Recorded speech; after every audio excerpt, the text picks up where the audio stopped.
Recently, there have been a rise in images of Eucharistic miracles circulating on social media.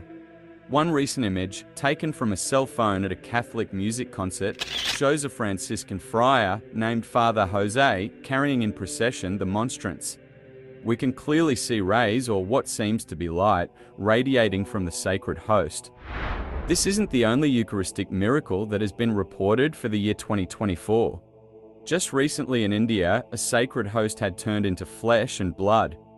Eucharistic miracles are God's extraordinary interventions, meant to confirm faith in the real presence of the body and blood of the Lord in the Eucharist. We know the Catholic teaching on the real presence. With the words of consecration, "This is my body and this is my blood," the substance of bread becomes the body of Christ, and the substance of wine becomes his blood. Transubstantiation can in no way be experienced by the senses. Only faith assures us of this marvelous change. The Eucharistic miracles are meant to confirm this faith, which is based on Jesus' words, according to which what seems like bread is no longer bread, and what seems wine is no longer wine. Under the appearances of flesh and blood, Jesus is truly and substantially contained.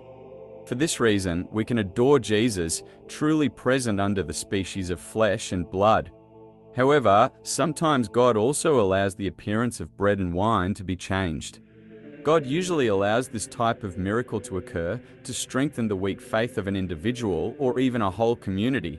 The first recorded Eucharistic miracle took place in 750 AD when a Catholic priest was having serious doubts about Jesus' real presence in the Eucharist. At the time of the consecration, the consecrated bread and wine turned into human flesh and human blood. This occurred in a town called Lanciano, which was named after the lance that pierced Jesus' side, allowing blood and water to pour out. Amazingly, this flesh and blood is not decomposed to this day, and visitors to Lanciano can still visit and venerate them.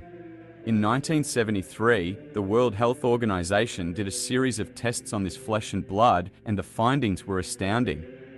The flesh is a piece of heart tissue from the left ventricle.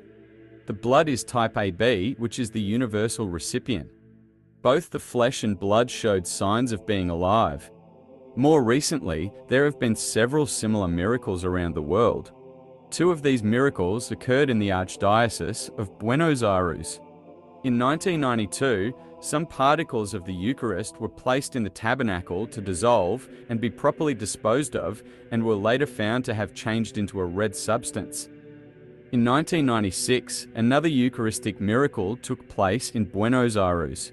The Eucharistic host was placed in the tabernacle to dissolve and was later found to be bloody.